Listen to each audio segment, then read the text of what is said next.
Welcome to a Saturday night called Open Mind. My name is Bill Jenkins, and we want to equate your mind with another, if we may. But you've got to be very careful about this mind because it has a way of tunneling right into yours and coming up with things it's not supposed to. Oh, yes. We're going to have one of those psychic nights, if you don't mind. Ready to have yours expanded just a little bit? And when it comes to psychics, I guess that the foremost psychic in the world, the man who has demonstrated his expertise in the field of psychic, it's wrong to call it phenomena, more than anyone, any place, anywhere, is our guest tonight, and we're very proud to have him with us, Mr. Peter HURKOS. Peter, welcome aboard. Well, good evening. In the first place, I must say that I like the place very much. It's a nice space. Yeah, got good very vibes comfortable. here. Good vibes, yes. But that's not the reason I'm here. I want to shake up the people. You want to shake them up? I cannot say everything what I want to say, but... Hey, wait a minute. On this show, you can say anything you want. Is that nice? Yeah. Oh, my God. Say anything you want. Just, do it with style and class. Okay, fine. So what have you been up to? I know we know that you were involved in solving a lot of rather famous crimes, the Boston Strangler, the Sharon Tate killing, the Hillside Strangler.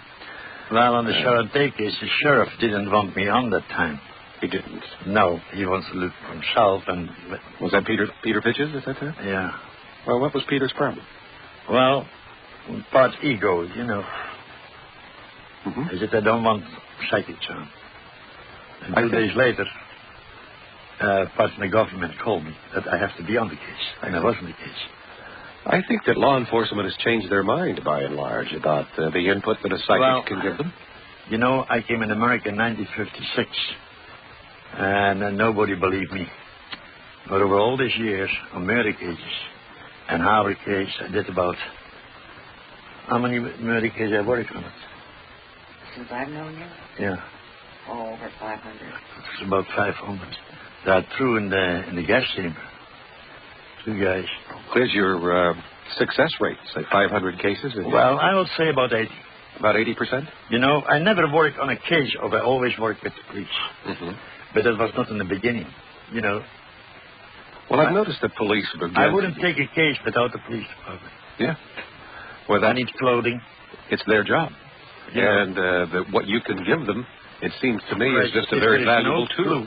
Like the Sharon Tate case, there was no clue at all. Mm-hmm. So, they are happy to find a key or a plot. The rest of did the police. But I was the man what described the person. I was the man what put in the paper Charlie Wenson, and it was Charlie Manson. Mm-hmm. I remember that. So the judge didn't like it that I mentioned a name in there. Mm-hmm. So he said, Peter, you better shut up and say nothing. And that's what I did. I didn't find the gun, but Charlie mentioned what he put in the ivy, threw in the ivy. But I give very good evidence. There was not only Charlie Manson, there was also involved for the killing, set up for the killing. I think that's the daughter.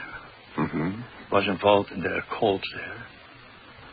She jumped out the window a day later. Mm-hmm. Doris Day's son. Yes, he was. To do with that, he was on the list for to be killed. That is not all in the papers. I remember that some of that came out at the time. I know that I was over at KFWB as a news. And I was by the mamas and the papas with John Phillips. Mm-hmm. And I always got shot. Myself there with my wife. Oh. He had guards in the house, and when I came to his home, yeah, we found the videotapes by John Phillips. Mm. And I was also at Peter Connect, district attorney from Beverly Hills that time. It was quite a case. It was a terrible thing. Yeah. It took them a while to unravel that one. It was so strange.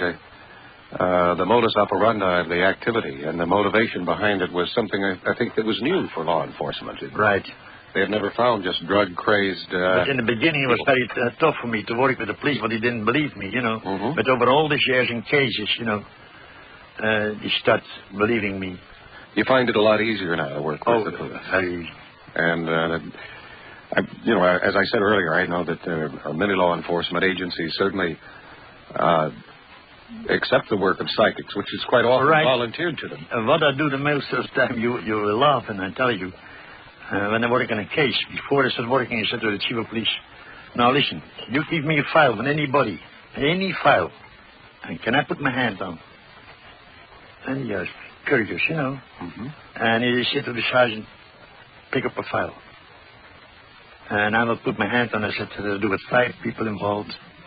And it had to do with dope. And there are 3 arrests and you're looking for 2. And I popped the guys out and don't understand. And he said, how do you know this? Well, I don't know. You were just right on target. And we'll find out tonight. Yes? Well, I know that, you and I could talk on, but I ordinarily, as a rule, find that it's, I usually don't do psychics because people get upset about listening to 2 or 3 hours of a psychic work if they're not on the line getting ready to be read. But tonight we have Peter HURKOS here, and every single call, I think, will be a revelation to you. And one of the things that I want you to understand, you the listener, even though you may not be on the line yourself, is that you're going to hear something that you probably wouldn't believe that happened, that this man could know as much as he is going to know about the people who call in. And when you do call in, when you get through, we want to take a little time between each call. I would like input from you as to his accuracy, because you want to hear that too, don't you, Peter? Right. You want it right down the line. We don't want any guessing games here. No. Nothing general, nothing vague. And Peter is here with me at the studios of the KABC at Newark, where you are. And it's not often I feel that you get a chance to enjoy the masterful work of Peter HURKOS, but that's what you're going to get tonight. Let me give you the numbers. In Los Angeles, 5 possible to all of us, however. Yeah. Let's not waste Peter's time by saying, how am I going to do in my job, and, things of that nature. No, that's okay. Just, whatever it is that you want to discuss with Peter. Right. And see what he can find out if he wants to, and maybe he won't. So, you ready to go for it? We have Tony on the line. Hello, Tony. Welcome aboard. Yeah, hi. Hi, Tony. Peter, how you doing? Fine. Do you know me, Tony?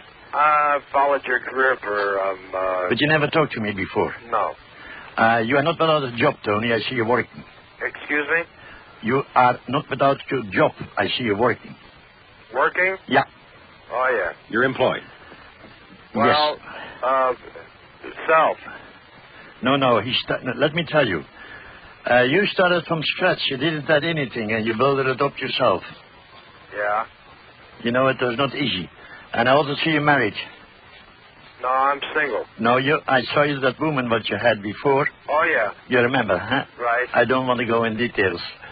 Go in detail. I don't care. Well, you should have broke up a long time ago. I did.